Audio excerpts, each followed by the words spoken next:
That's Corinea Stanhope on the right, and those are witches eating a deer on the left. A nurse, mother of 3, set up a trail camera. It captured topless witches standing over dead carcass of a deer. Today, we have a story that's chilling to the bone, emerging from the forest of Powell River in Canada. Fasten your seatbelts because we are venturing into the uncanny world of alleged witchcraft, mysterious cults, and carnivorous rituals. Corinea Stanhope, a nature enthusiast, was startled to find a deceased deer at the bottom of her garden, leading her to set up a trail camera in hopes of observing any animals that might be attracted to the carcass. They wanted to catch animals who came to eat the deer. It's safe to say what they seen next is shocking. But they did see a bobcat, and next to that bobcat is the deer. Now, Stanhope's granddad also told her that he seen naked people on the camera. And remember, this is nighttime, people. Stanhope couldn't believe what she was hearing. And when she got home, to her surprise, caught on camera were 2 figures, scantily clad, with untamed long black hair cascading over their faces. Just the mere description sends chills up my spine. They hovered over the carcass, seemingly dining on it.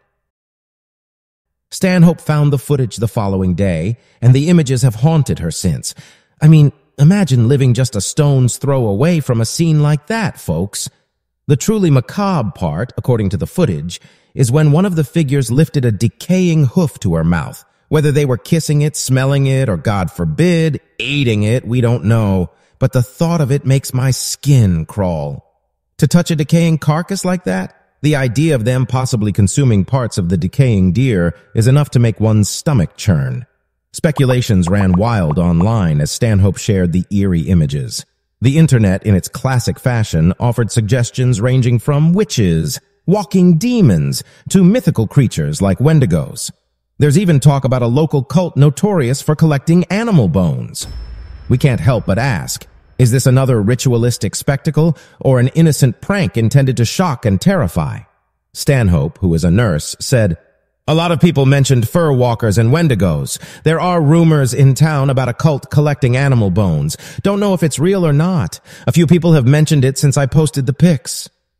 One friend said they encountered 2 people in the woods carrying some dead squirrels around. Horses always get scared and nervous in that area. At first, I thought they were imagining things, so I thought nothing of it. Maybe I'll believe them now. this is what she's seen on the CCTV camera. 2 witches with blacklight dread wigs, half naked, over this deer carcass. This is late at night, pitch black outside. They're half naked, no shoes, and check this out. There's a part on the video where one of the witches is actually eating the foot of the deer. According to the article, Stanhope was tempted to call the police. But her grandfather pointed out that the witches weren't technically doing anything illegal. Honestly, I can see both sides. On one hand, this woman, if they are indeed human and not supernatural beings in disguise, wasn't exactly breaking the law according to the grandfather. But on the other hand, I'd argue something is unnerving, something that breaches a moral code here. I mean, away from spirituality, are there no ethical implications to consider when you're disturbing the peace of a neighborhood, not to mention unsettling the natural order of wildlife? A lot of comments online, this Facebook user said, "Something about the pictures just seem off, as in fake." In the second picture, you can see the leg and boot of a man, but the rest of him isn't there. It's had to believe these were the only pictures captured. You got 2 chicks and a torso-less man eating a dead deer, but these are the only pictures captured? I think it's a cool post for sure, it's just fake. But Stanhope replied in the comment, "It's not fake, wish it was. The pics may look off because they are off a trail cam uploaded to my grandpa's computer and I printed them off. I then took a picture with my phone to upload them. The pics are real, I'm just hoping it was staged with us." Stanhope said she hoped the people in the pics went for a walk in the day, saw the trail cam was set up, and wanted to have a bit of fun with us. Listen, just when you think you've seen it all, something like this pops up.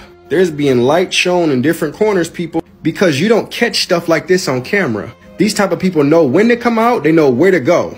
You had some people in the comments even calling them skinwalkers. A skinwalker is a demon in flesh. That's what they were saying when they said they were skinwalkers. They were saying they look like humans. Once you get close, you're gone. However, it goes much deeper with witches. Witches, the satanic underground, it's all connected.